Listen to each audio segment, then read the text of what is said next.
This is episode 440 of Wheel Bearings. I am Sam Abuel-Samad from Telemetry. I am Nicole Wakeland from Test Miles and Top Speed. And I'm Roberto Baldwin from SAE's Automotive Engineering Podcast Extraordinaire. Oh, I haven't added that officially. Not just to the extraordinary, name. but extraordinaire. extraordinaire. Really which makes special. it a little bit more high class. We're SAE International, so you gotta you gotta class it up. Of course, yes. Can't just be like, oh, no, extraordinaire.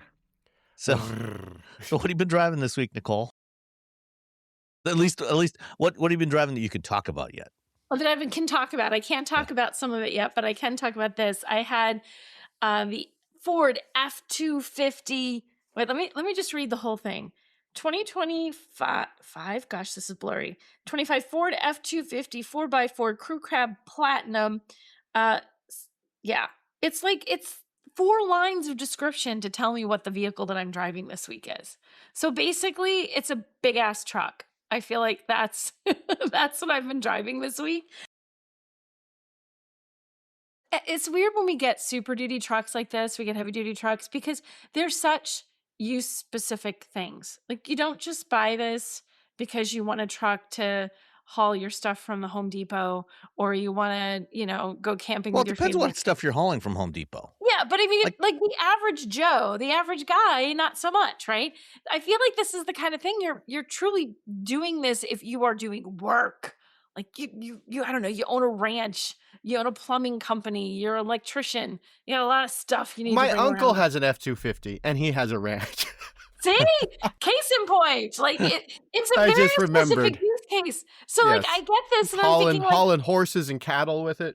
right? Like, I can drive around and I can see how it drives, but I don't get to use this the way Ford. I'm not the person Ford builds this for, and I don't have ready access to the things that would be for that person. Like, if you put me in a sports car, I can drive on the highway and drive fast and have fun. What am I going to do? Like, I'm sorry, sir, can I borrow your horse trailer for a minute? Like, it's really weird. It's sort of hard to test these.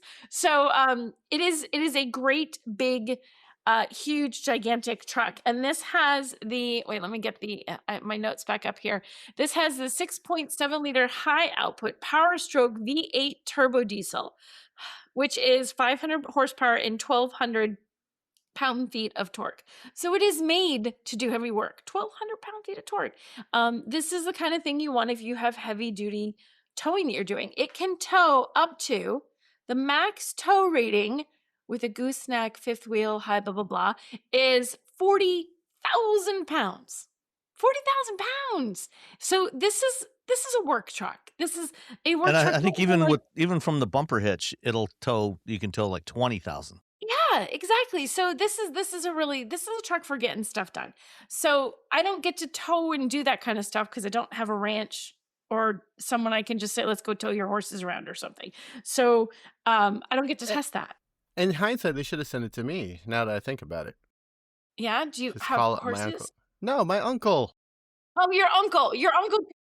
I'm like, He's only like how a far away is your 45 minutes. uncle? Huh?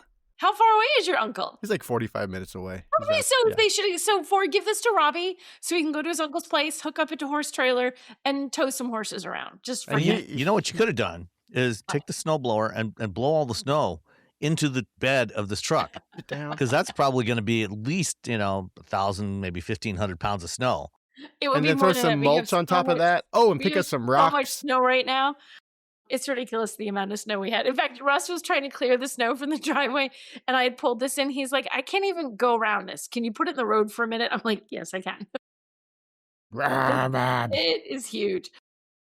But I mean, so that use case, if I can't speak to it because I didn't get to do it. I mean, I've driven Ford programs where they let you do those things, and it does do really well, but not something I get to test. So I'm basically just driving it day to day. This is the Platinum, so the inside is very fancy. It has all the things you could want. It has super cushy seats. It makes you feel like you're coddled, which I always Does it find have the this, lay like, flat seats in the front? I don't know if they lay flat, but they do recline pretty good. This is the supervisor's car. It's a supervisor, right? Or- The guy or the on Because you the got to ranch get in owner. and get it filthy if you. But all right. With this Yeah, the guy on the job site who's just the guy on the job site, he's not driving this. It's his boss or the person who owns the company. The boss is telling everyone to hook it up, and he's not getting out of the car. He's not getting out of the car, right? He's not getting dirty. To get it to that point, why it's not just the guy on the crew, the price of this vehicle, all told, so this trim starts at $78,965. I had a chunk of options on this puppy, including the engine. So that 6.7 liter high output engine, that is $13,495. That adds to the price. So right there, you've added a huge amount. And then there's all the bits and pieces, the random stuff that they've added on. Total cost on this car, $109,545. That is an expensive truck. It's an expensive truck. And my dad's house that he owns right now, when he bought it, was less than that. Exactly, right? So what, you guys want to take a guess on destination? 18. Well, depends on, when this Monroney was printed. Exactly. If you went and bought one today, it would be $2,595. Oh my gosh. Well, then my Monroney must have been printed relatively recently, because that's what I have as well. Okay. $25.95. Oh, I wasn't close at all. Yeah. So this is an expensive proposition, and I don't talk about expensive, but it is a truck designed for people who truly have a ranch, like your uncle. Well, does. you'd be surprised how many people drive those things around as a daily driver. Yeah, a Super Duty. I can see. Yeah, I've seen people with Super Duties that are just like pristine, and they clearly have never been or done anything that Super Duty's built for. I'm just like, okay, well, it's like when people buy a Lamborghini in LA. And they drive the Lamborghini. I guess the job is for a Lamborghini to just show up at the club. Right. And so it's an Instagram car is what it is. And they don't ever have a chance or ever actually, maybe in the middle of the night on the 405, they go like 90. But they don't ever do the Lamborghini things. It's to show off. That's the same thing with people who have the F-250, the Super Duty that they drive as their daily. It's a show off car. It's not it doesn't do the thing that it's supposed to do. If I wanted to show off for a truck, I wouldn't buy the Super Duty just because of its size. Like it is just physically very, very big. I would buy an F-150 Platinum with all the things on it.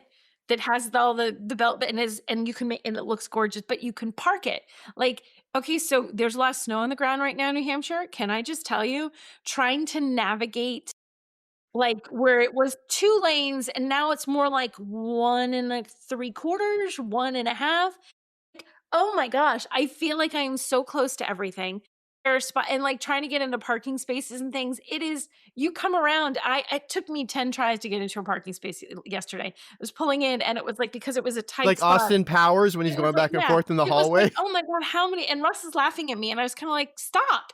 It is a big vehicle. This is a narrow spot and there's cars on both sides of it. So it is a bear to park that thing. And I know it would be way easier if you drove this all the time, because you start to get a sense of how big the vehicle is and the clearance and all that. So any car you drive a lot is easier to park. Suburbs. Right. Or if you live in the middle of nowhere and you're just pulling into a big lot where there's not every parking space except the one you want is taken, and you can give yourself a little room. Yeah. I should have just pulled up on the snowbank and then I would have been fine. But here in Michigan, for example, a lot of people, have campers, or they, have a boat, or they're towing their snowmobiles up north, and people are going up north on the weekends.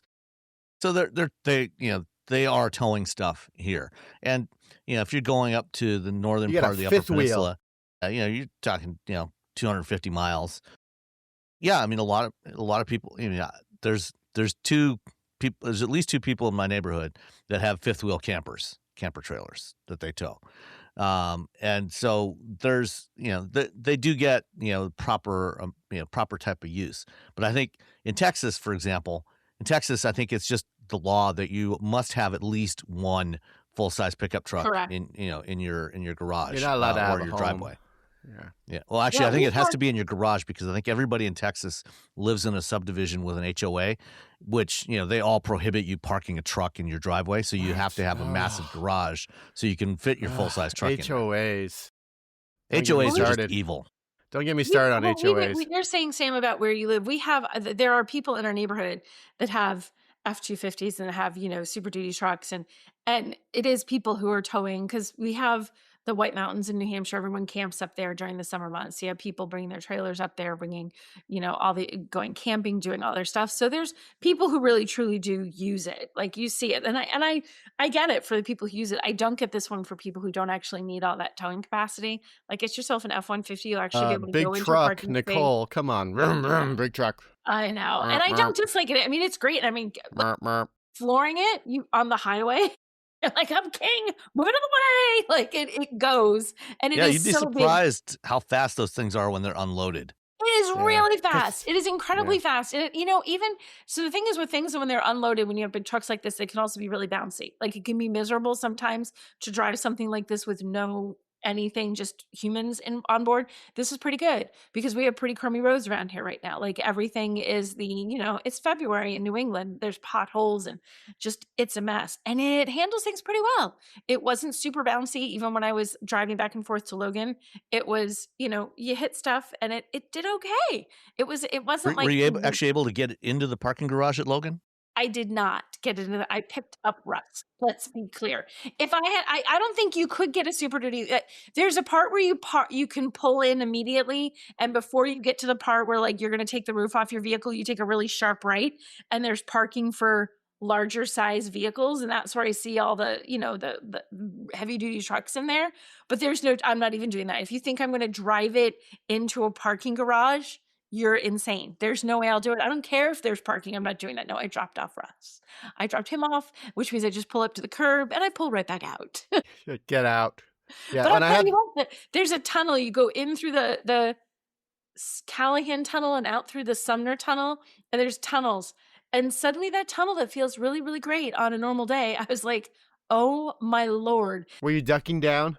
Oh, it's like you're hunching because you're like, I'm going to hit the wall. I'm gonna hit the wall. And I'm looking at cars in front, like there's a tractor trailer, like great big tractor trailer in front of me. And I can see that he has space. I'm like, I'm bigger than that. In my head, I'm bigger than that. I'm gonna hit the wall. It just feels so big. But anytime the parking garage I use for the airport when I fly out of SFO, like there's room for trucks and SUVs, but anytime I have a large truck or SUV, I'm driving through it, I'm like ducking down, I slow down for the beams, and I'm just like, I know I'm okay, and then I look up, and then I'm like, am that enough? And I'm like, well, it's like have either of you ever hit a beam and like not like hit it, but like been like, I think I'll make it, and you feel it tap the beam and have to back up? No. Oh gosh, that would be terrifying. Usually the parking garages, at the entrance, they will have the thing hanging there. Bollards or whatever. Like hit the little thing, not the garage. And yes, I have pulled in and touched one of those and realized, shit, gotta back up. But that was with a van, like with a transit van. Oh, yeah, I was in a full size SUV that was like just gigantic, and I went to pull into parking garage. It's not especially large, and a friend was waiting for me to go to pull in. And I hear it, because I'm thinking, God, this could be close. And I hear it just tap, and I'm like, crap. So I back up. And she's like, what's wrong with you? Why aren't you pulling to the garage? I'm like, because the car won't fit. Like, we need another spot. It's not the location. I was helping my daughter move, and so I had borrowed a high roof transit van from Ford, and trying to pull into the parking garage in her apartment building. It's like, got there, could feel it tap, and it's like, oh, nope, back up. You have to haul this stuff through the garage, unload it and haul it through the garage instead of pulling up right by her. You could get those, if you go to Harbor Freight, they have those furniture dollies. They're like $15 just for the future. So you could just put them on the floor and slide it through. Well, I mean, we did have a furniture dolly, but still, having just to for go up a couple of floors, up the ramps. If you ever need a furniture dolly, they're super cheap at Harbor Freight. Okay. I have a furniture dolly that's probably older than I am, that somebody delivered a refrigerator to my parents' house, like 1978, and left this really heavy duty dolly. They never came and picked it up. My parents kept saying, like, guys, you left this. So then it went from my mom to me. So it's like this. Oh, it's like a generational. It's like. It's now it's what we're handing down, and because it was built in this. Are you giving it to your daughters? Who's going to get it? Rose? Is that the wedding? Is that the wedding present? Yeah, exactly. I'm going to put a big bow on it and give it to Rose. Like, here, honey, the dolly is now yours. When you guys buy your house, you're all set. Yeah, the first one to buy a house gets the furniture dolly. That's the rule now. It is, and it weighs about. We're making rules for your family. Pounds. Sorry, Nicole. Yeah, it's super heavy, but man, it'll carry anything. So. Yeah, my guess is that Harbor Freight furniture dolly will probably last like one moving job. It's But pretty sturdy. I mean, it's just it's just Yeah. 2x4s and like casters. That's it. Yeah. It's like the Well, it's the easiest thing. casters. Those are the one. That's what usually gives out, though. Yeah. They seem Yeah. fine, and you can. I had a transforming dolly, like a hand truck that transformed into a floor dolly, and like casters died, and I just replaced those with some casters, and boom, ready to go. Good But to go. yeah, $15. Yeah.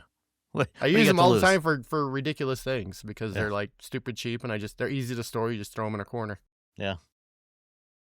Awesome. Anything else on the F1 or the F250?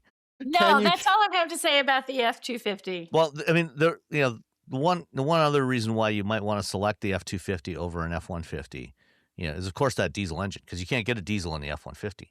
That's true. But you don't really need the diesel unless you're going to tow A house. 40,000 pounds. Yeah.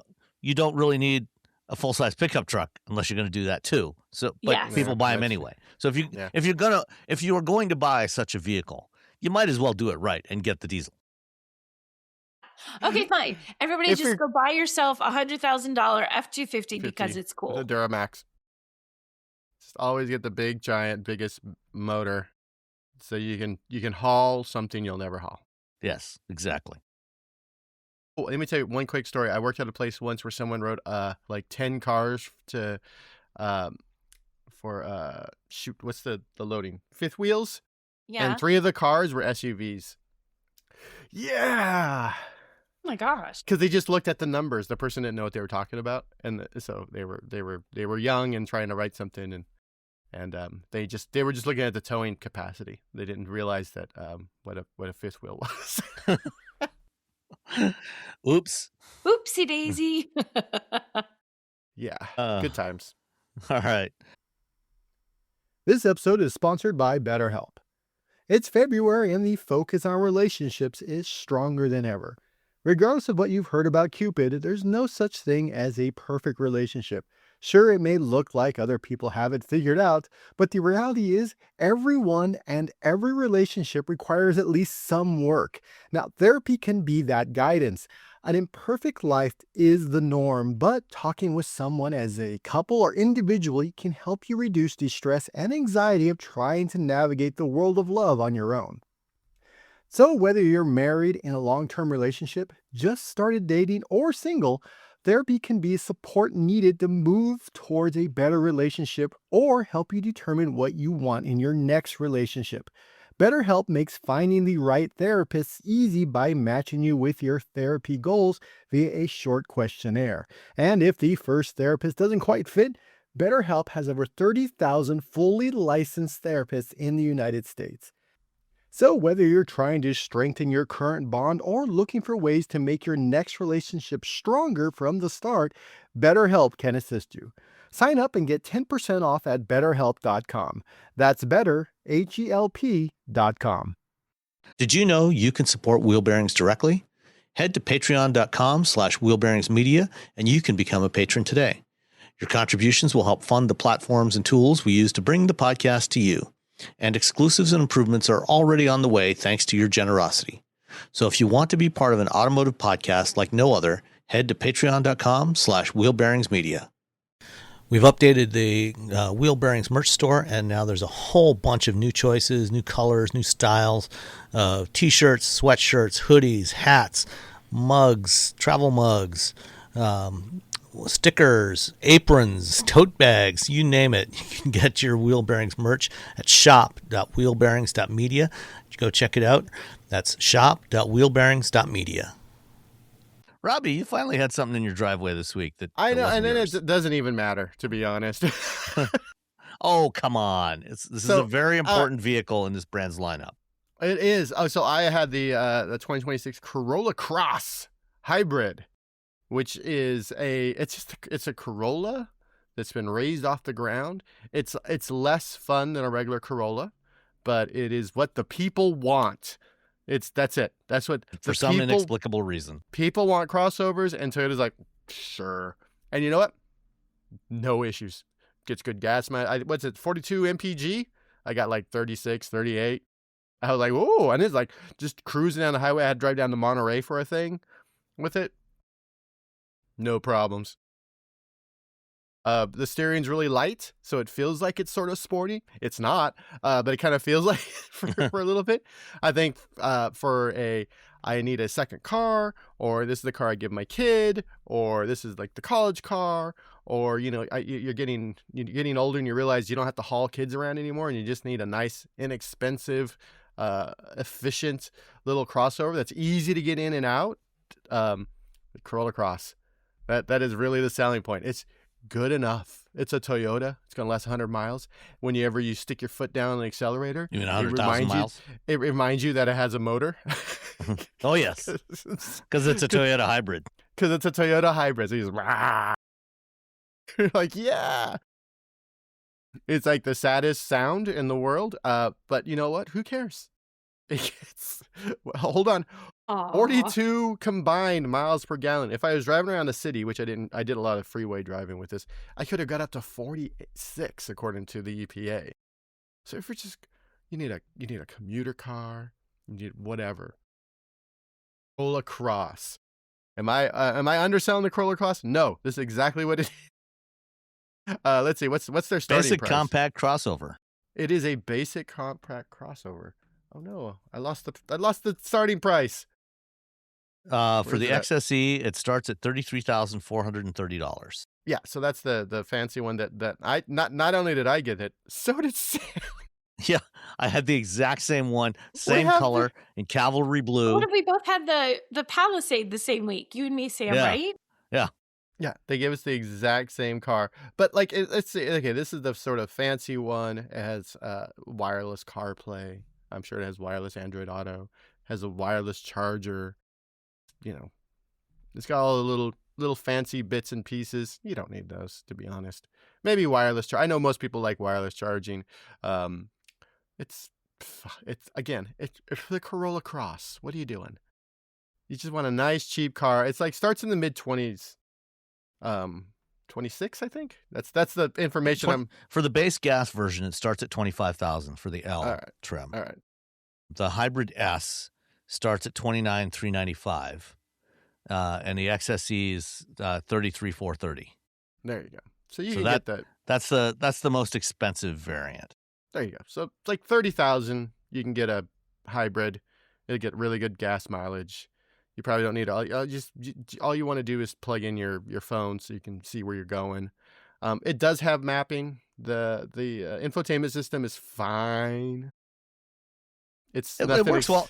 My biggest complaint, like when you switch whenever I would switch to different modes, like from media to navigation, it was always like it was like, hey, just hold on, man, you're driving a Corolla Cross, chill. Yeah.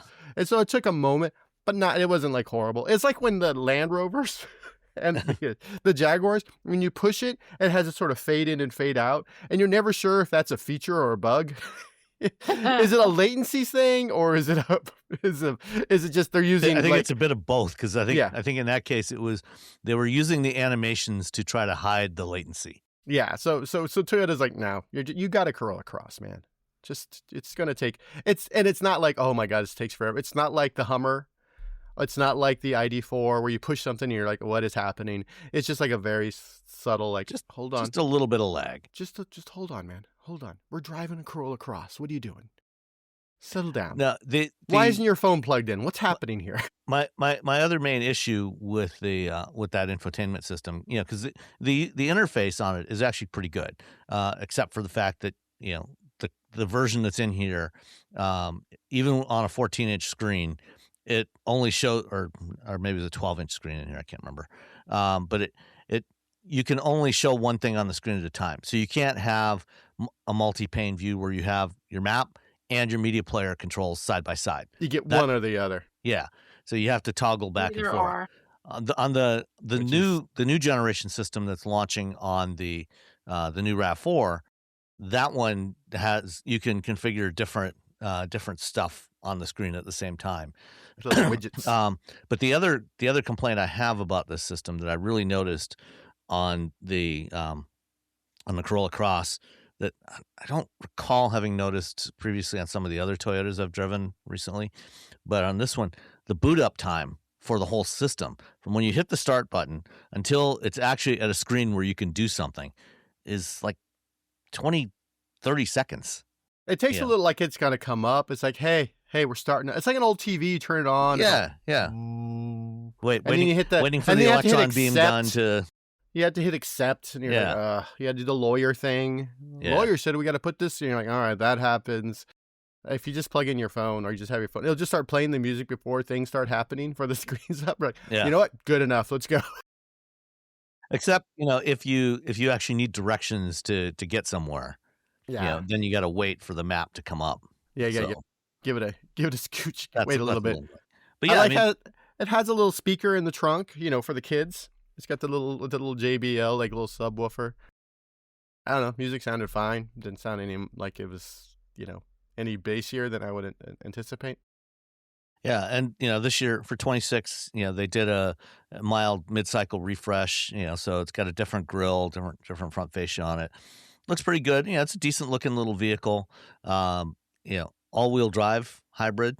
Which is handy in the wintertime. There's no drive shaft going to the rear axle. There's just an electric motor, a rear electric motor, and 196 horsepower. One difference from the Corolla, it's the same basic hybrid system, but the Corolla sedan has a 1.8 liter engine and a little bit less power from the electric motor. This one's got the 2 liter, a little bit more electric power, but it still has the same basic sound character of of all Toyota hybrids. Yeah, when you're driving. So yeah, it's it's fine. It's quick enough to get around. That light steering is going to make everyone feel like they're having some fun. I love that they wrote on here under mechanical and performance, sport tune suspension. I don't know what sport. Maybe tennis. I don't know. Polo. Maybe. Yeah. Chess is a sport, right? Actually, you know what? Given the nature of this car, who the target market is, it's going to be pickleball. Pickleball. It's got the pickleball suspension. The kids and the olds love the pickleball. Yeah. No, I drove it around. This is fine. Yeah, fine. That's the Corolla Cross. Perfectly acceptable commuter car. It's going to run forever. It's comfortable. Yeah. I drove like 2.5 hours to Monterey each way. Didn't feel like, oh gosh, my back, nothing. Nice and comfy. I wouldn't try to sit in the back if I were behind me. But if you and your friends are shorter than me, you can all. Yeah, if you're under 6 foot, you're fine. Plenty of cargo room. Mm-hmm. Open up that's pretty good. Plenty of cargo room. And what else? It was still very cold here when I had it. And, I did my fuel economy loop and only got about 34 miles per gallon with it. But, that's cold. Yeah, it's cold, snow on the ground, and all that nonsense. 18-inch wheels, so you have nice sidewall. Reasonable. Yeah. It's gonna survive some potholes. Literally, you want something reasonable. You want something relatively inexpensive. You want something that's going to get pretty good gas mileage. You want something that's easier for you to get in and out of as you get older, or you're young and you think you need an SUV for some weird reason. Corolla Cross. Bam. It's a Corolla. That's all. It's a Corolla. That's the whole thing. It's a Toyota. It's gonna last till the end of time. If you're going to college, it's gonna last you all through college, and then it's gonna be your second car when you get your fancy job. If you're like 1 year older than me, it's gonna last until retirement. Since the first Corolla appeared in the late 60s, Toyota has sold more Corolla branded vehicles than any other nameplate in history. And there's like almost 60 million Corollas have been sold. Wow. All of them are still on the road. I would say a lot of them. Well, most of the ones a surprising amount. Most of the ones prior to 1980, mechanically they could have still been on the road, but they've long since turned into iron oxide. Yeah, so they're just it's just frames rolling down the road. You look at them funny and they rust. But anything since the mid 80s is a good chance it's still on the road. Yeah, no, I still see a lot of just Corollas everywhere because they were never really like a it was just like a commuter car. It was always like, oh, this is a good car. It was never really something like a Honda Civic or a Nissan Sentra in the 80s and 90s where people were fixing them up and doing things to them that would eventually lead to some of them not quite making it because of some of the work people did or racing them. No one's racing a Corolla. I mean, now you get a GR Corolla, which, by the way, is the funnest car on the road. The funnest. But yeah. Anyway, Corolla Cross. It's good. I was like driving around. I'm like, this is completely fine. If I needed a second car and if I wasn't who I am and demanded fun from everything I drive, this would be fine. So mine had some options on it. It had the convenience package with the tilt and slide moonroof and power lift gate for $1,250. That's what I had. And of course you had the JBL audio, so that was 9 speakers, $800. The crossbars on the roof, door cell protectors, connected services trial. I don't think I had crossbars. There we go. That's the difference between our cars. So mine came to a grand total of $37,524. Nicole, you want to guess at the destination charge? $1,495. Oh, you're pretty close. Wow. $1,450. Yeah. What? Mine was $37,339. I didn't have I had a two-tone exterior color and some carpeted floor mats. I don't know. I didn't have a crossbar, so I was done that. Yeah, I had the crossbars. Those are $330. So if you're gonna load anything on the roof, those are handy to have. If you're gonna put a ski rack up there or something like that. I know it's winter time in the NorCal. Everyone's skiing or snowboarding right now. Everyone is skiing here because it's massive vacation week. The kids have no school. So I was like driving last night. I'm like, why is everybody going north? Why is traffic so congested? Everyone's going skiing. Midwinter break week. Mm-hmm. All right. Anything else on the Corolla Cross?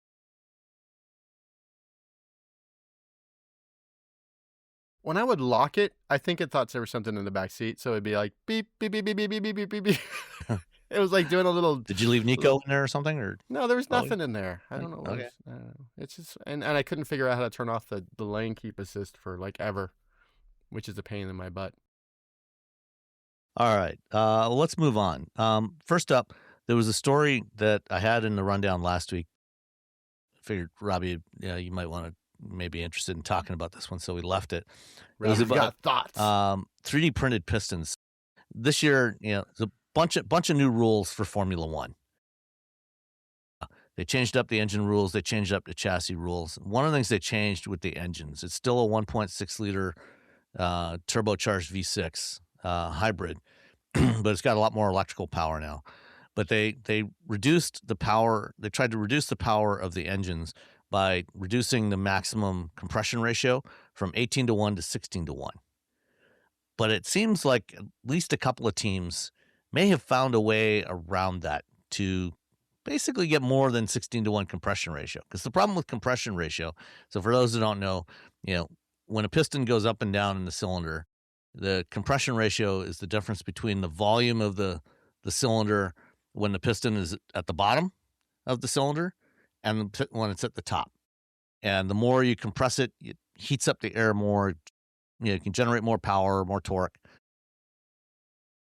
Yeah, Robbie. You're missing Robbie. We're doing visual gags on the audio podcast. Anyway, the thing with the compression ratio is it's really hard to measure when the car is actually on the track, warmed up, driving fast. It's typically measured when the car is static. So you take a spark plug out, you stick a little thing in there, measures the volume, and as you turn the crankshaft, it measures how much it compresses. Well, the thing about, metal parts, or most parts, as they heat up, they have this tendency to expand. And so it turns out that the designers at Mercedes-Benz and at Ford Red Bull powertrains got a little creative. They figured out a way to use modern technology to make these engines have maybe a little more compression ratio than they're technically supposed to have. using 3D printed pistons. So, one of the things with 3D printing, and Robbie, I mean, you know this because you have a 3D printer and you print all kinds of stuff. I print like all the time. It's a problem. Yeah. One of the advantages that Ford was able to bring to Red Bull in their partnership for the new power units for Formula One for this year is their expertise with 3D printing metal parts. Is most of what we think of when 3D printing is plastic stuff, but they can 3D print metal, and you can create these really complex structures with 3D printing. And depending on the nature of the structure, you can control how the part will expand as it heats up. And so they've created some structures that basically expand the top of the piston upwards a little bit, so you get a little more compression ratio when the engine warms up. So when you 3D print something, you have the exterior, the outside of it, but the inside it's called infill, and so you can adjust like how thick the infill, like what the structure of the infill is, and if they adjust the structure of the infill like towards the top of the piston, it allows it to, like you're saying, allows it to expand a little bit and get higher. That's where they're, I guess, cheating, but not cheating. I mean, I feel like every other team thinks they're cheating. How's that? Yeah, it's violating the spirit of the rules. Yeah. But I mean, the letter of the rules, the rules say this is how we're going to, this is what it should be. This is how we're going to test it. And if you talk to any engineer working in motorsports, the thing that they will tell you is when you start designing something, you have to read the rule book twice. The first time you read it through to see, okay, what does it say? What does it say in here? The second time you read it through and say, what does it not say? Yeah. And you have to find the things that they're not saying and say, aha, that's where I can get creative. I feel like Honda, especially Honda with their engineering, Honda's a very conservative company, so I could see them like very much like trying to like, they got in trouble like at one point for something, so they're like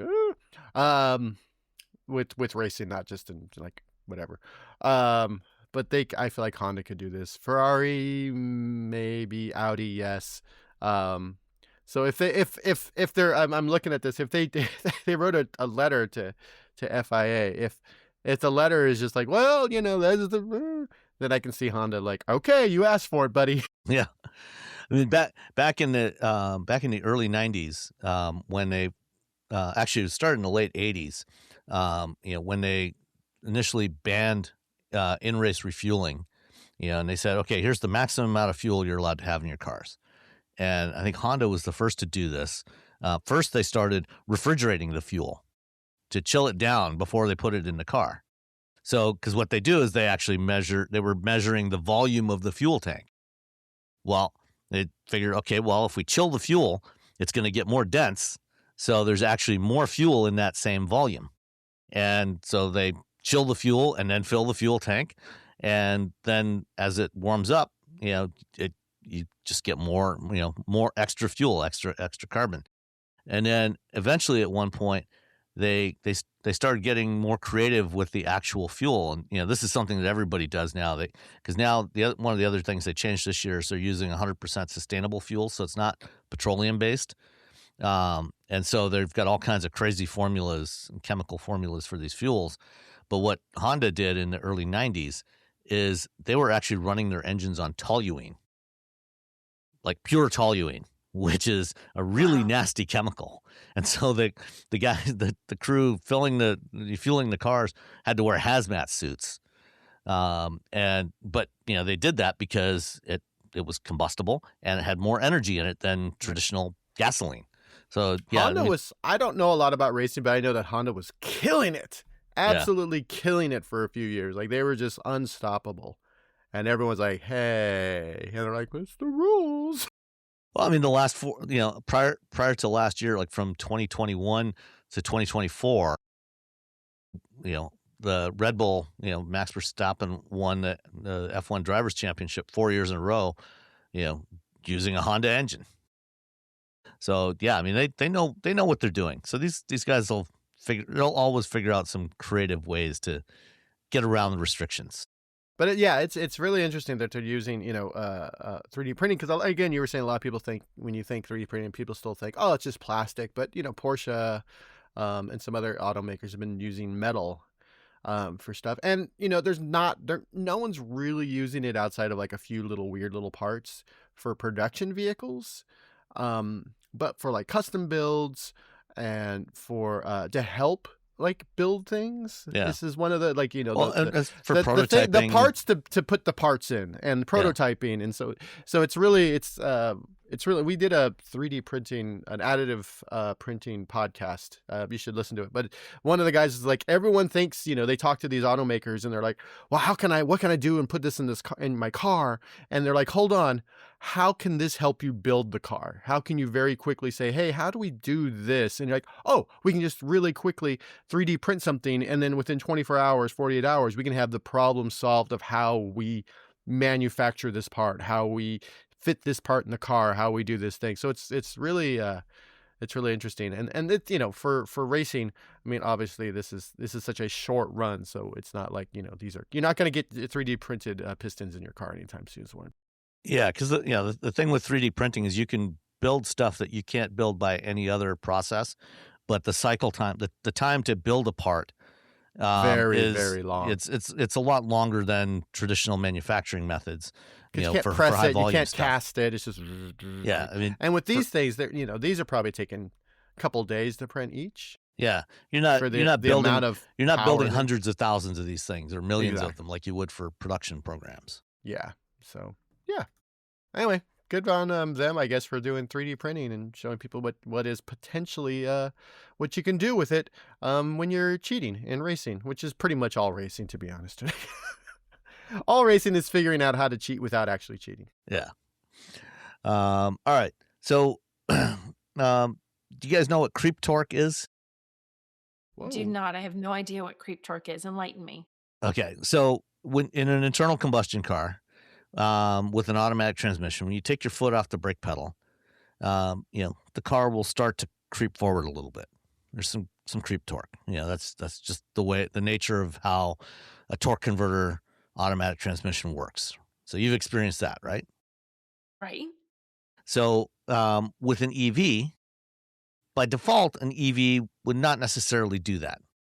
But most manufacturers on their EVs, there's usually, a lot of them have strong regenerative braking, but they often give drivers the option. And you had this on your on the Wagoneer, where you could go to low regen and you could enable creep torque, so it behaved like a traditional automatic transmission, at least if your 12-volt battery wasn't dead.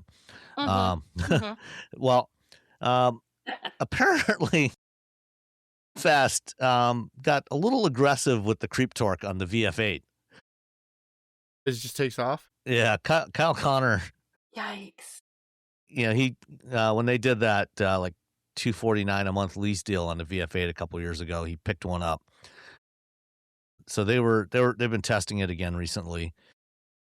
They found that the creep torque was a little bit too aggressive, and there's a video here in the show notes. You can see they had this thing. Hold on, I wanna stop you really quick. The video in the show notes is of corgis. The link you gave us is of corgis. Wrong video. Which is the most on brand thing you've ever sent us. Sorry. This is from because I was looking for it. I'm like, where's this video? And I kept like clicking on it, and I'm like, oh, there's some video of corgis. Oh, we're gonna talk about corgis later. It's the Pembroke Welsh Corgis breed judging for 2026. Yeah, I'm watching it now. I mean, this is cool, but I don't. To be honest, let's watch this while we talk about creep torque. Yeah, I'm gonna watch the corgis while you explain. Okay. Well, anyway. What happened was they took the VF8 and they put it on a grassy hill, snowy grassy hill, and they just took their foot off the brake pedal. I mean, typically, with an automatic transmission, in a situation like this, should probably just sit there, if not even roll back a little bit. It shouldn't start climbing up. This thing started climbing up, got to like 11 miles an hour without touching the Wow. accelerator pedal. That's it's That's got not right. well. So here's the fun the flip side of that was when we did the remember we did the drive program for that vehicle. I'm into that. Mine didn't have creep torque at all. It had it had no stop, and it just would roll back. If I lifted, like before I could put my foot on the brake, it would just roll backwards. I was like, oh, I'm gonna die.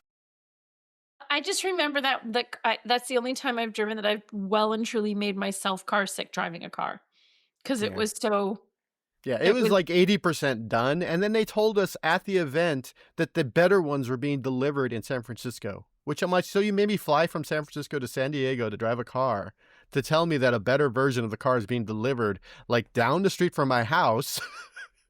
Because like near my house is where they store all the cars with all these Subarus and whatnot, like over by the bay. And then every car had something different that was wrong with it. Yeah, it was like every one broke, but no two broke in the same way. Yeah, We were getting to the and all like, this, yeah. it was like the coffee stop where we normally swap drivers or whatever, but it was like the coffee stop and like there were cars just there. I'm like, where are the people? Like, oh, their car broke. What happened? Well, theirs won't go. Theirs has no, data here. This one has this. And I'm like, okay, I'm just going to I'm not going to turn mine off. I'm good on the coffee. I'm just going to keep going so I get back where I need to be. Yeah, it was very, and yet after all this, if the VF3 comes to the United States, I'm gonna buy that stupid little electric chimney. It's essentially just electric chimney. You can tell me all the bad things. Again, it's like the Wrangler. You can tell me all the bad things that a Wrangler is, and I still want a Wrangler.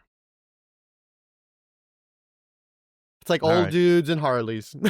Well, I put the right link in there. I put the right link in there now. So. I don't care about the right link. I want to watch. I'm watching dogs.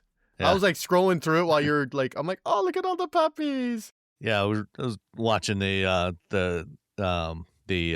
group breed judging for the Pembroke Welsh corgis because it's their butts, really. It's the corgi butts. I'm watching them get them all perfectly lined up, and I have multiple corgi butts in my view right now. Corgi butts are they have the cutest little butts. Yeah, they got little purple backgrounds. So you got to put this in the show notes at least because we're talking about it. You need to put a link to this so people too can just enjoy a moment of. Well, yeah, just some nice zen and watch little corgis.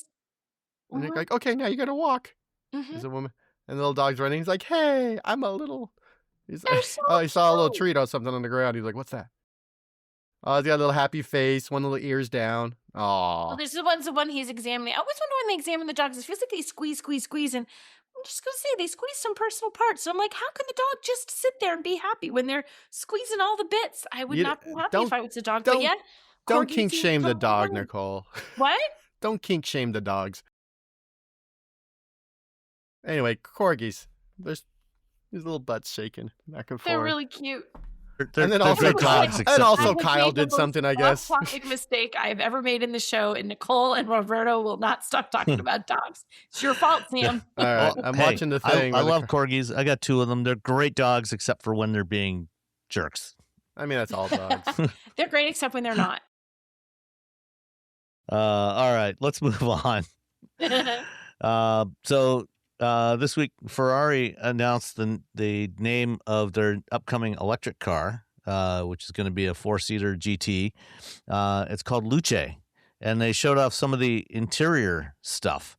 And apparently they worked with Jonny Ive and his buddy Marc Newson to design this.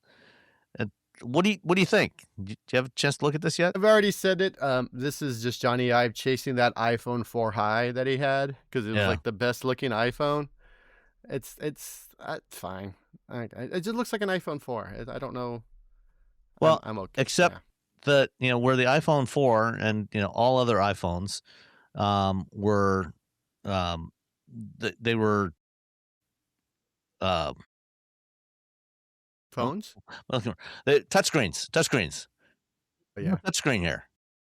It's got physical controls. I mean, I'm giving them hot props for that. Yes, I'll give props for physical controls. But I like a touchscreen. As long as it's not the rotary dial controller in the Mazda, I will give no props for that. So, yeah, I mean, there's toggle switches and buttons and rotary dials and all kinds of stuff on here. I mean, it looks cool. It looks sleekly updated. Like there's all this stuff in there, but it's not like an overwhelming. Like they did a really nice sleek look to it, despite the amount of stuff they have included in this.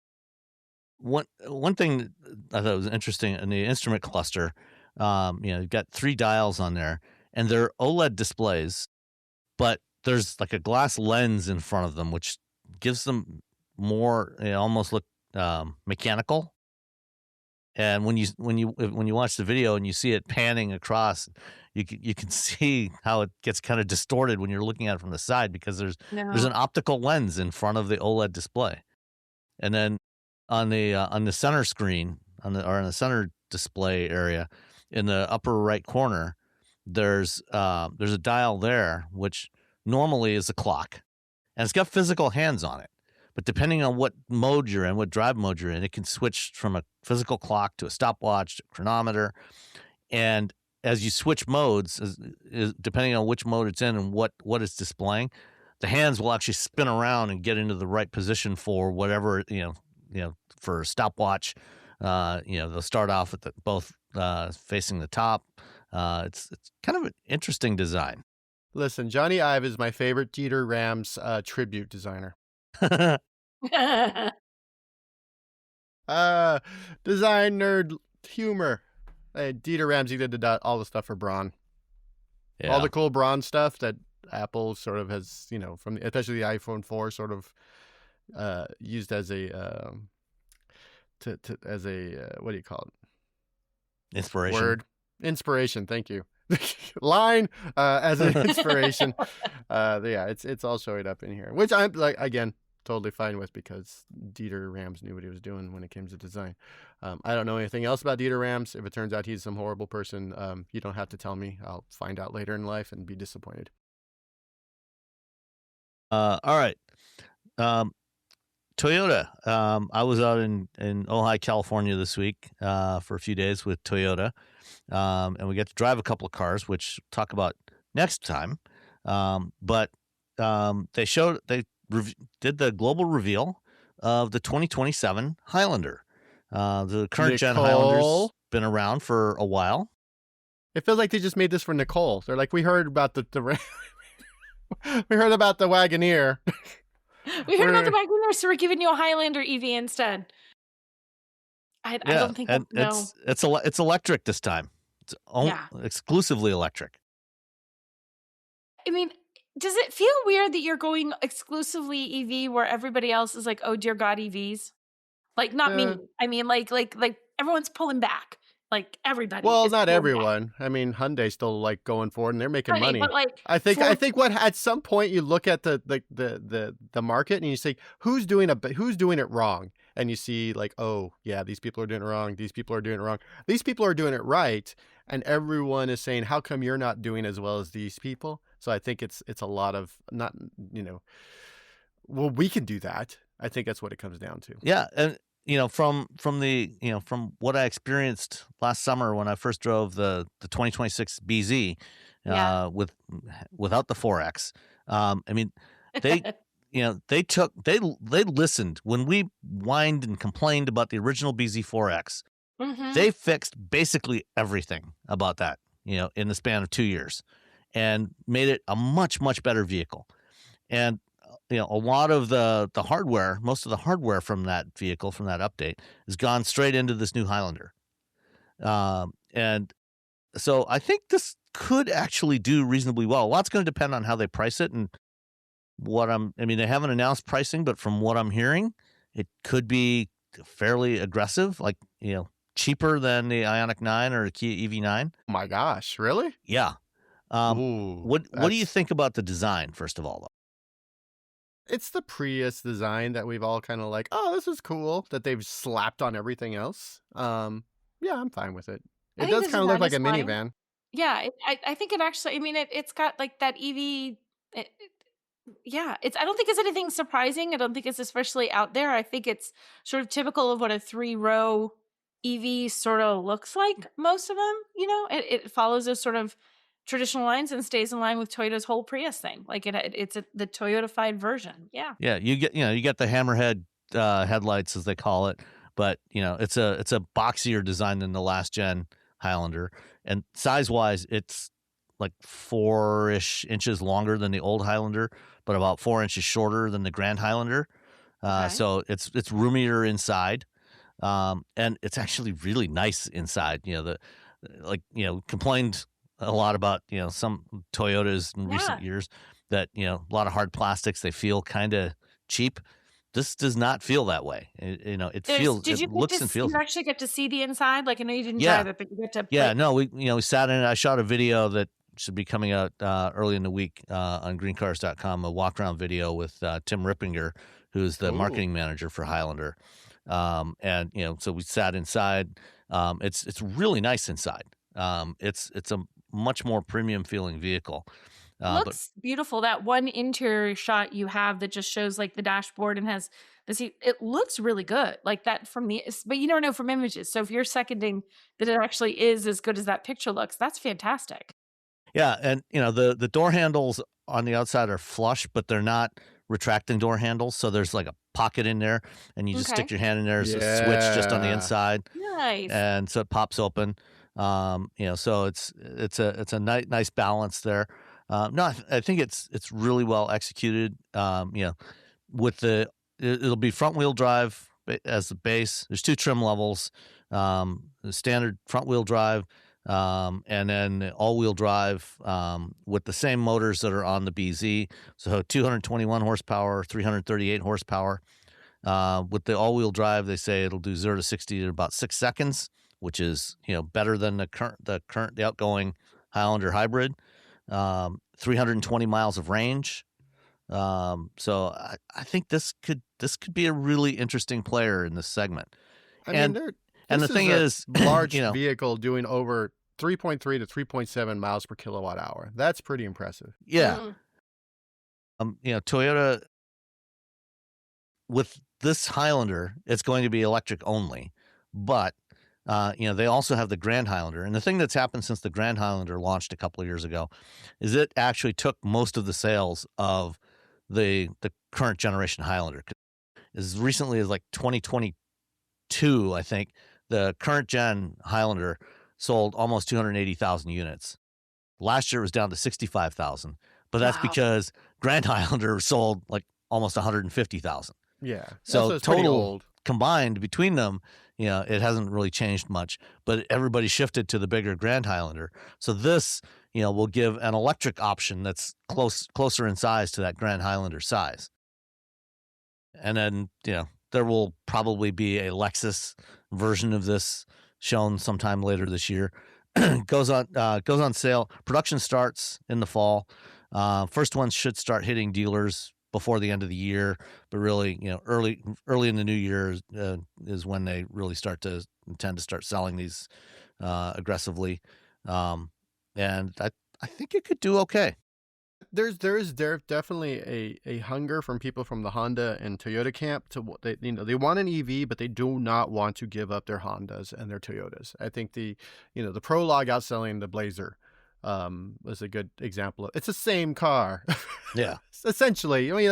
Underneath, the Honda put all their bits on top of it. But people, they're like, well, I don't trust Hyundai because they remember something that happened 30 years ago. And you don't know what Ford's doing, and if you're a Honda Toyota person, you're definitely not going to buy a GM vehicle, even though if you bought a Prologue, you bought a GM vehicle. So I think that those, especially Toyota people are Toyota people who are Toyota people who are Toyota people, and they are diehards, and I see them like, well, I'm not going to get something until Toyota has something good. And I think with the BZ4X, when it first came out, they just sort of sidelined that car. It felt like they were like, I don't want to do this. I'll do it, but I'm not happy about it. And whenever you go to the auto show, it was always off in a corner somewhere. Whereas like Subaru, exact same car, had it front and center. Mm-hmm. And then of course they fixed all the issues with the BZ4X. And I think they were just like, oh, if we're going to do it, let's do it right. Which again, for the entry level, it's like 3.7 miles per kilowatt hour for a 3-row SUV. It's front wheel drive, you're not getting all wheel drive, but that's really good. And for the top end, it's 3.3 miles per kilowatt hour, which is still really good for a 3-row SUV. when you think about those numbers, think about think them as multiples of 10. So if it's 33.7, just think of it as 37 miles per gallon for this vehicle. If you think of it as 33 miles per gallon, like an equivalent of a gas car. So yeah, no, I'm happy that that the Toyota is taking it seriously, and they're putting their Toyota magic on there, and I think Honda's doing the same thing with their 0 Series that's coming up. So yeah, I mean they again, I for years I kept saying Hyundai's doing what we thought Toyota and Honda would be doing by now, and now Toyota and Honda are catching up. And this Highlander is going to be built in the U.S. It's built in Georgetown, Kentucky, where they build the current Highlander and the Grand Highlander. So, and the batteries are built here. So, it'll be interesting to watch. We should be getting first drive of this in the fall before it goes on sale, and I'm really interested in this one. It won't be, but Akio won't be excited until he gets a solid state in a GR Corolla. That's the only time he's yeah. He'll be like, oh yeah, it's something we got to do, and then the next week he'll be like, I don't even know electricity. All right, let's stick with 3-row SUVs for a moment, or crossovers. Volkswagen brought some folks to Montreal to sample the new 2027 Atlas, and in the snow and ice near Montreal. Case from TFL got to go there. What do you think of? I mean, the shape, pretty much standard 3-row SUV. I mean, it doesn't. This thing's wrapped in this very colorful camouflage, but it looks to me like it's still an Atlas. Yeah, it doesn't seem like it's veered far from the Atlas. It's still very Atlas-y. It's not one of those things you're going to look at and go, wow, that is dramatically different. And it's like, okay, little changes here and there. No, but, no electric in this one, and not even a hybrid yet. It's still the same, or it's an updated version of the 2-liter turbo that's in the current gen Atlas, which actually, when I drove it in December during Operation Frodo, I was very impressed with it. It was really good. Yeah, I think it's a solid car. I just can't imagine it's going to change overly much. I actually weirdly love the camouflage thing. This colored. They should offer that as an option. Yeah, can we buy it like that? Then it looks because we can't get the Harlequin package anymore. Remember? Yeah, and normally camouflage is, and people can't see it. It's normally black and white pattern they use to cover it up, and this is like a kaleidoscope of color. It looks like it should be in Miami or something. It's all these bright colors. It looks, but it's in snow. So it's ready to party. Yeah, it's a good color, especially for show shoots. Sometimes they'll have us go out and like, hey, we're going to drive this car in the snow. And then it's gray. And you're like, come on, guys. Or white, Or white. Like, what were you thinking? We have to shoot video or photos with this. All right. Back in 2021, Congress passed a bill called the Bipartisan Infrastructure Act that included several $1 billion to fund deployment of DC fast charging across the United States.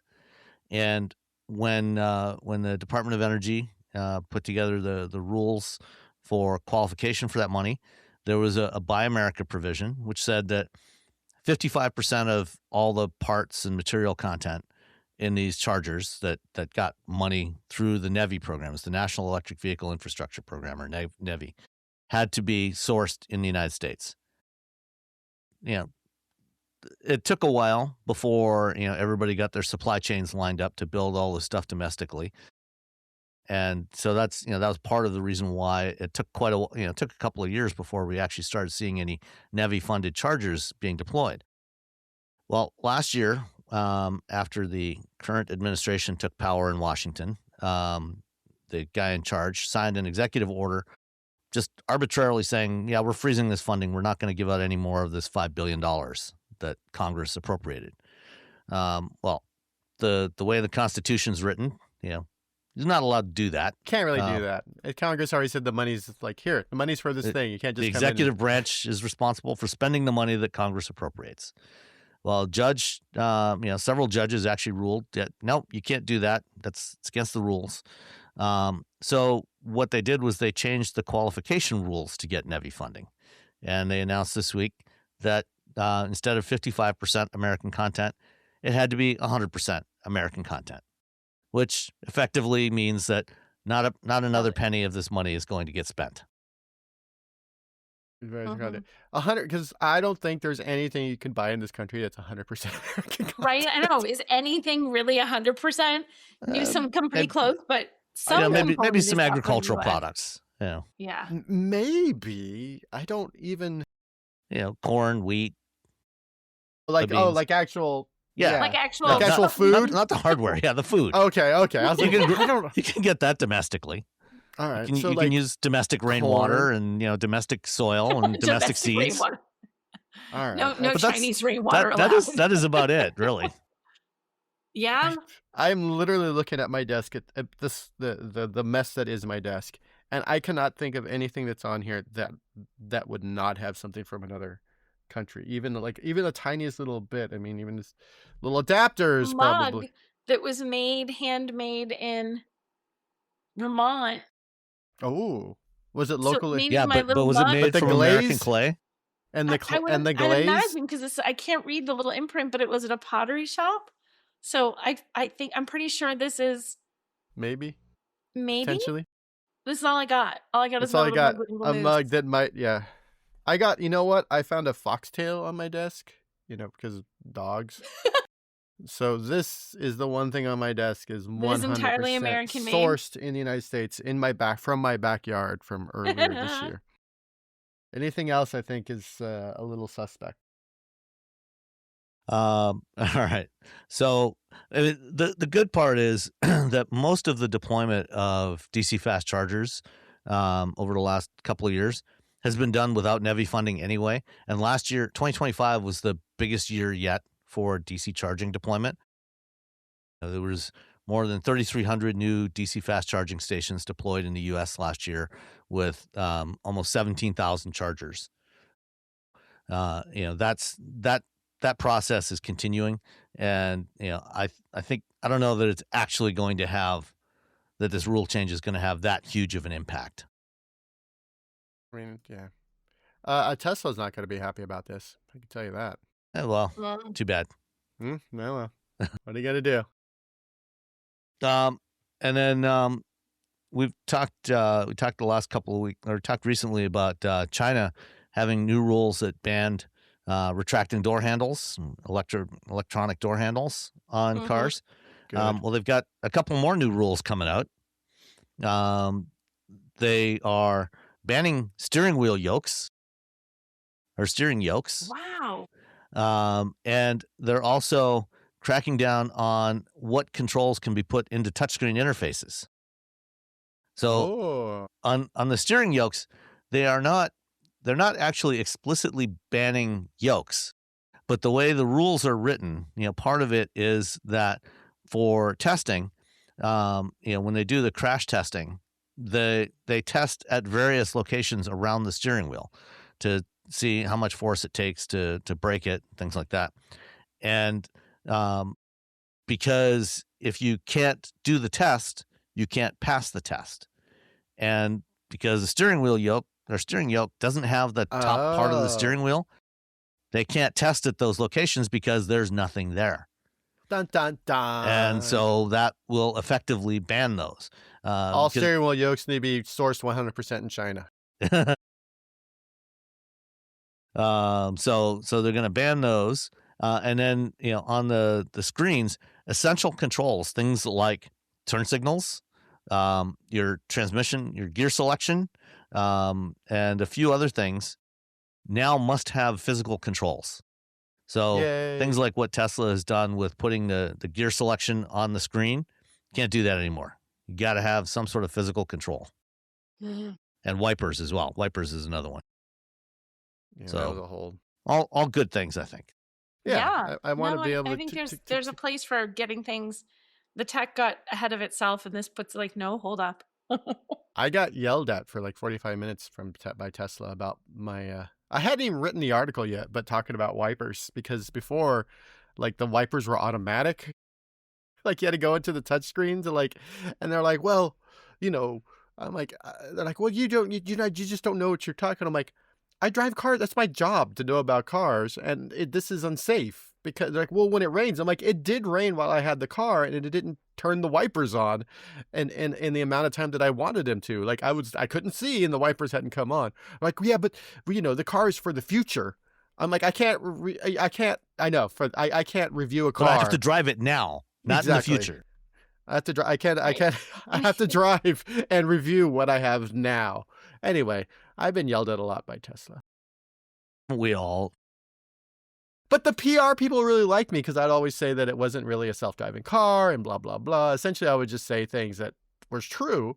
And the PR people enjoyed that because it was less FUD that they had to deal with, where people were like, oh, it's self-driving. And they're like, no, it's not. We can't. Please stop saying that. Please stop marketing it as such. Yeah, I know. The PR and the marketing team were not on the same. We're not the same team, which is, sad. Whatever. All right. Well, so it looks like China is going to be doing all the automotive regulation going forward. At least all the good automotive regulation. Well, and when you think about it, like, because automakers, like the S-Class unveil before they unveiled, months before I went to Germany, and we were talking to Ola, CEO of Mercedes-Benz, and I asked point blank, what's the deal with the passenger side display? Because I've never been able to get anyone excited about that display. I get people in the car, I'm like, hey, look at that, and they're like, oh, that's kind of cool, and then they pick up their phones after a few minutes. And he was very frank. He's like, for Asia loves these displays. China especially really loves these displays. So, they're building a global car. So when you're an automaker, you want to build a global car. You don't want to make it, you don't want, especially now, as you're looking at, like, especially it's your biggest market. Yeah, especially when it's your biggest market. So we're getting, what China has dictated, essentially, which, the world's been getting what America's dictated for years. So, it's fine. So anyway, so we have a passenger display in the S-Class because in China, passenger displays are a big deal. All right. Well, that's all we've got on the list for this week. I did not go to San Diego to drive the new Mazda CX-5. I did, but I can't talk about it yet. Yeah, so that's still under embargo. But because I had no driving impressions of it, I did have a chance to talk with Tom Donnelly, who's the CEO of Mazda North American operations. And we talked about, about the brand and kind of what's going on. So I put this one up on the for patrons several days ago. Now the rest of you can listen to this. So have a listen to my conversation with Tom Donnelly about the future of Mazda. We will see you next time when Nicole can tell us about the CX-5. Yes, what it was like to drive. About it. And, Yes. and I'll be able to tell you about what the Toyotas I drove this week were like. And you can also tell us about what the nearly identical Subaru versions were like. I suspect that Subaru will have a much more interesting off-road course for you to evaluate the trail seeker. And it's supposed to rain, so it should Well, we got a bunch of rain. interesting. Like the night before we drove, it rained 1.5 inches in about 2 hours in Ojai, where I was. So it made a mess. Yeah, so we couldn't actually even do the off-road the next day. We had to wait a day before we could go off-road. I feel like Subaru's going to find a way to get us off-road come heck or high water, so Yeah, I feel like we'll do it. I'm sure Jamie and John will have come up with a really interesting off-road course Yeah, I'm to looking really forward to evaluate. it. I'm going to wear my boots so I can get muddy. Yeah. But that's all for next week. In the meantime, have a fun week, and I'm going to go get some sun. Okay, Bye. All right, and I am talking today with Tom Donnelly, who is the I think president and CEO of Mazda North America operations. Is that correct? Correct. You said that with a question mark at the end. Well, I always want to make sure, never know. Sometimes people's titles change and things like that. So, just wanted to be certain of what your current title is as of today when we're recording on February 10th. It is a dynamic industry. Yeah, I understand. Yeah. Tom, good to talk to you. Likewise. And we'll start off with a little bit about what's going on with Mazda. It's been an interesting kind of shift for the brand over the last decade. There's been kind of a repositioning of the brand to make it a little more premium than it used to be considered. It seems like that strategy of positioning the brand has definitely, it seems to me anyway, like it's worked. Your overall sales are up 38% over the last 10 years. The product mix has shifted significantly towards higher margin utility vehicles from some of the lower margin cars that you had before. And when you first started down this path, models like the CX-5 were seemed to get notably more expensive than some of their competitors. But what seems to have happened over the last several years is that essentially everybody's caught up on pricing, and now when you compare pricing, you're very competitive with the rest of the, whichever segment you're looking at. In some cases, actually quite more than competitive. But Mazda is, when you compare a Mazda to a lot of the competitive vehicles, you get into it, it feels a lot more premium. So, how do you see the Mazda brand continuing to evolve over the next 5, 10, 15 years? Yeah, thanks for the question. There's a lot in there, but you hit a lot of high notes of, frankly, our strategy over the last 10 years. So if I go back to the point of reference that you originated your question with, when Moro-san arrived in 2016, the introduction of brand value management, it was really about acknowledging where the brand was perceived or how the brand was perceived in the U.S. market, and what we needed to do to strengthen the brand, strengthen our dealer partners' business, and really prepare ourselves for the introductions of some of the models that are now in the marketplace. So there was a very intentional, very deliberate 10-year plan that we've been executing. And you talked about the business results in terms of sales volume, up nearly 40% in that time frame.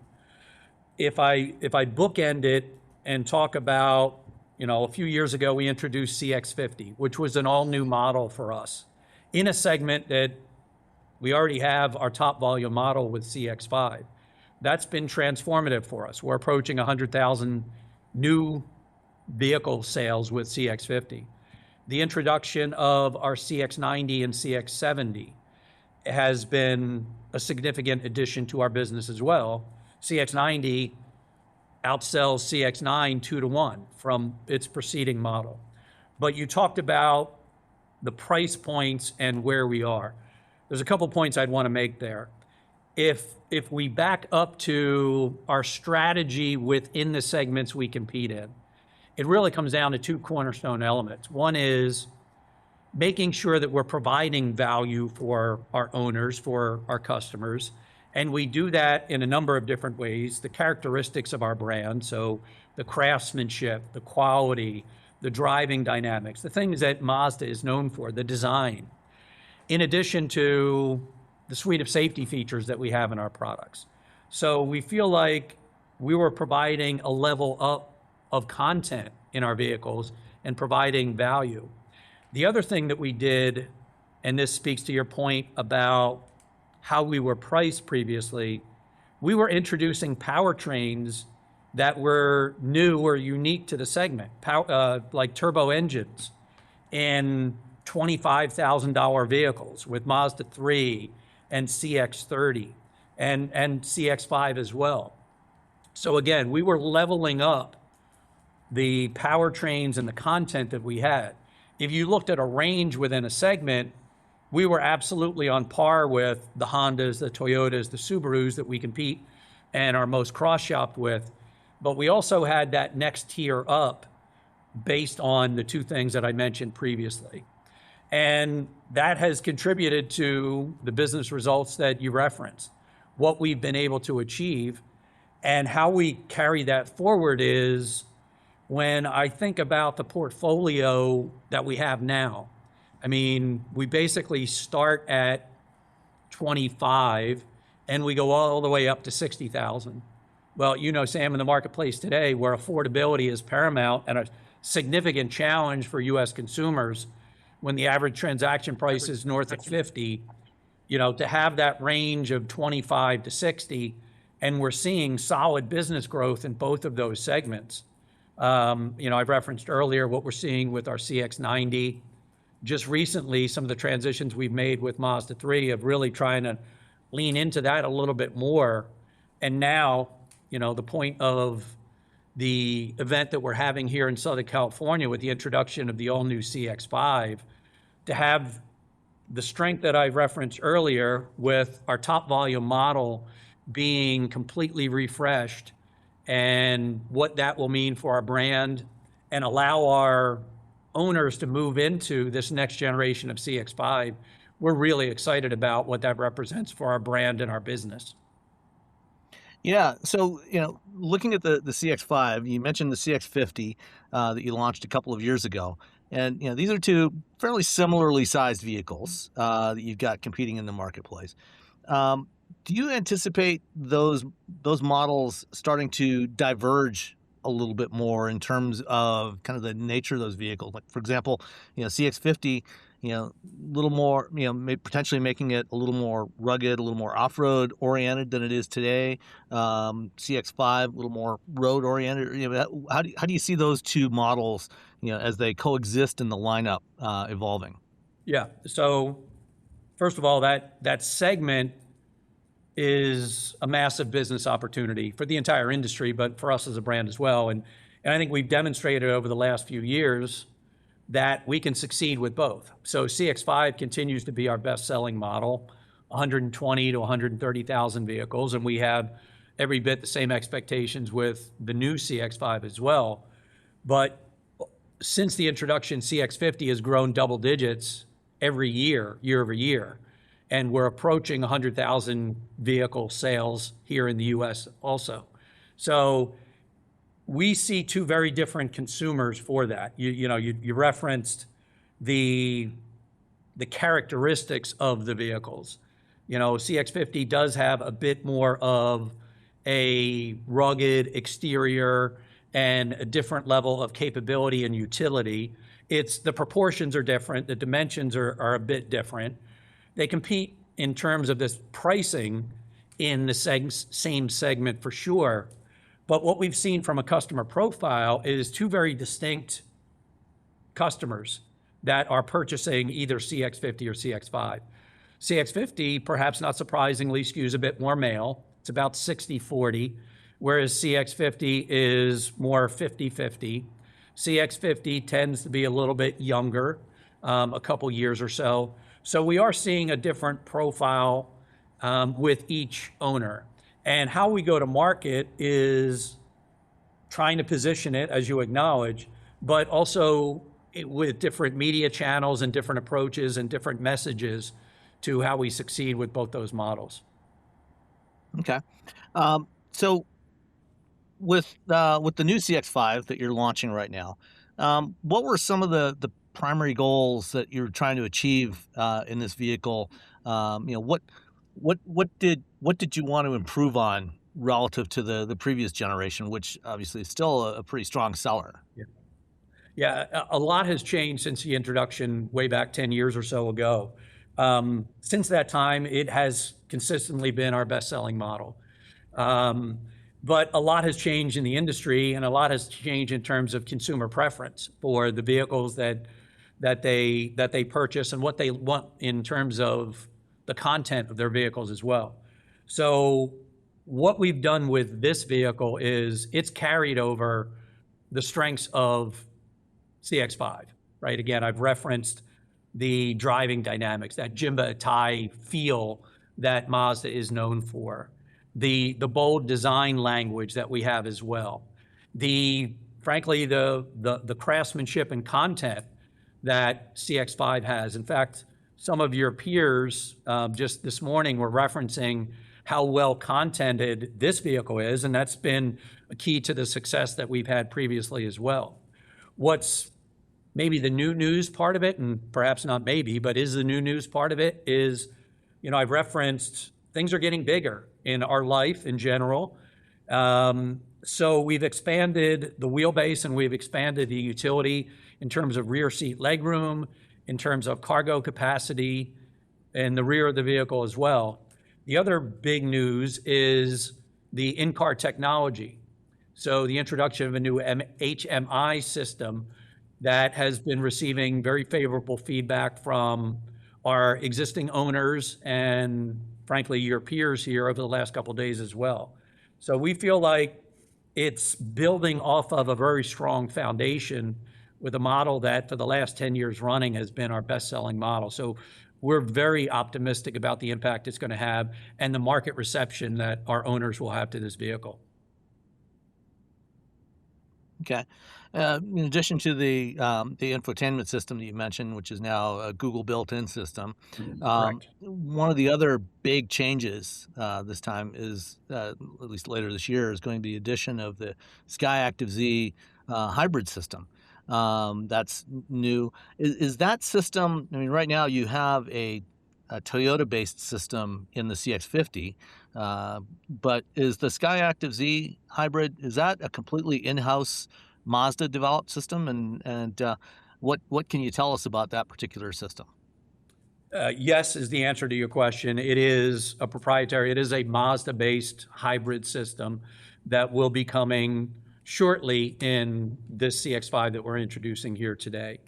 The way that I would characterize it is, look, the market is moving towards hybrids, frankly, at a pretty decent clip overall. So the relationship and the partnership that we have with Toyota offers a great opportunity for us with CX-50. It offers the efficiency, the range, and the MPG that consumers are looking for. What is unique about the system that we're developing, I would call it a driver's hybrid, that all of the things that people desire and expect with a hybrid system in terms of, again, the efficiency, the MPG, all of that is there, plus the torque and the driving dynamics that customers want from Mazda. So it really offers the best of both worlds in that regard. So we think the combination of those two hybrid systems is really going to be powerful for us with our future product portfolio. Okay, well, I'm looking forward to an opportunity to try that one out when it's available. You mentioned earlier affordability. You know, one of the bigger challenges across the industry right now. But looking at the sales numbers, you know, even though overall sales are up, the sales of the 3 and the CX-30, which should be playing an important role right now in addressing that affordability challenge, they both had significant sales declines in 2025. What can you comment at all on what led to that? I mean, was it a supply issue in terms of what you're able to get? Was it perhaps constrained because of tariffs, or was it just a decline in demand, or a combination of those factors? It's a bit of a combination of those factors. So again, back to just how dynamic the industry's been over the last few years, but especially in the last few months as well. Specifically on Mazda 3, what I would say, in the last 3 to 4 months, we've made, I wouldn't say a renewed effort, but we've been leaning into Mazda 3 for the very reason you mentioned, the affordability opportunity there. And we've seen solid double-digit month-over-month growth over the last few months with Mazda 3. So we had to make some business decisions about our manufacturing footprint. Mazda 3 is now sourced for us out of Japan, so it represents a better opportunity for us. So as I just talked about, the month-over-month gains that we've been able to realize in the last 3 months, we expect to carry that over into 2026. And our overall expectations for Mazda 3 will be up significantly. CX-30, our business is stabilized there. You know, that's obviously produced in Mexico, so it comes with some implications in terms of, you know, the tariff opportunity there. But we feel like when we look at the outlook for 2026, the combination of our continued growth with CX-50 and CX-90, the introduction of this all-new CX-5, and then the additional momentum that we're picking up with Mazda 3, we think we have a good blend of the portfolio that will fuel our growth, but also present opportunities, especially around affordability in the marketplace. The other thing I would say on the affordability side would be we had our best year ever in terms of our certified pre-owned volume.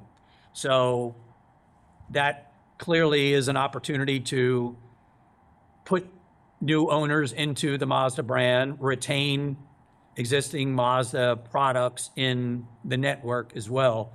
So there's significant business value. It also protects your residual values as well. So that kind of full circle benefit of things presents an opportunity around that affordability challenge that's also in the market. One final point on affordability, and this gets to, I think, your first question as well. What we think we do better than just about any other brand is how we content the vehicles. So you're getting value at a really competitive price point. So it's all the things that are unique to Mazda with significant level up content and features, as well as the safety story that we can tell that many other brands would be envious of.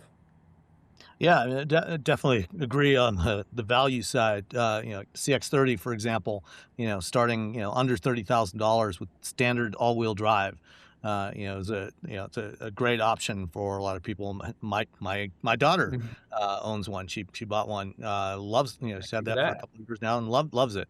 I guess one last thing, Mazda, despite the growth that you've had over the last decade, it's still, a relatively smaller brand compared to a lot of your competitors. Is there an opportunity, or does it make economic sense for a brand like Mazda to produce more vehicles in the U.S. to combat tariffs? Or would you have to do it through partnerships such as your partnership with Toyota on CX-50 production? What do you see as the opportunity there? Yeah, great question. In the near term, we have upside opportunity with the Alabama plant. So production capacity there is 150,000 vehicles. Right now, we're approaching 130. I think we're at about 132,000 in terms of the production footprint that we'll realize this year. So we still have nearly 20,000 units of upside in that regard. We're making decisions in terms of how and where and what we're building where. In terms of the growth expectations, our plan for this year is to set an all-time sales record. I mean, the industry itself is, depending on who and when you look at the latest forecast, going to be down slightly, or if you look at one other, I think the range has been 15.6 to 16.3. I'd like to think that the approach we're taking this year is somewhat conservative. We're projecting about 425,000 vehicles sold this year, which would be our best year ever. We've only exceeded 400,000 twice in our history, and it's been the last 2 years. If I project out towards 2030, our expectation, would be that we're beginning to crest 500,000 vehicles. So, steady growth is on the horizon for us. It'll be fueled by the portfolio that we have in place, some of the actions that we're taking in the marketplace as well. But in the near term, to come back to your question about manufacturing footprint, I would say over the next 18 to 24 month horizon, MTM will serve us well. We'll get to that 150,000 units capacity. And then as we project out for continued growth, 500,000 and beyond, we'll probably have to make some business decisions relative to manufacturing footprint, but nothing that, we're ready to announce here today. Is there potentially opportunity to expand the capacity that you have in Alabama? Again, not in the near term. If the business case makes sense. Like anything, if the business case makes sense, you look at alternatives, and if you're already invested and have a presence there, you could build off of that. But I would be speculating and projecting out there. I mean, we need to optimize what we have in place right now, and for the next couple of years, that represents a stable footprint and opportunity for us to try to leverage. All right.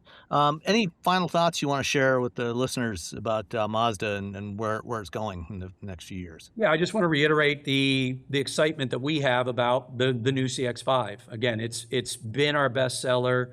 We think we've enhanced it significantly for what the marketplace is looking for today. I do want to make one point. We received some great news last week. We were recognized by Consumer Reports, a particular recognition where they awarded us the safety verdict, where our brand and our models represent, in terms of accident avoidance and occupant protection, more than any other brand in the industry. So that applies to this new CX-5 that we're introducing right now, but every model in the Mazda portfolio as well. So beyond the IIHS recognition that we've benefited from and are best in class in that regard as well, we were particularly pleased with the recognition, the accolade that Consumer Reports provided last week. Well, I don't think my particular Mazda fits within that scope, but it's definitely a car that I'm going to be. I have no intention of ever letting out of my hands. I own a 1990 Miata, so. Congratulations and thank you for that. Thanks. Well, thank you so much for your time, Tom. I really appreciate it.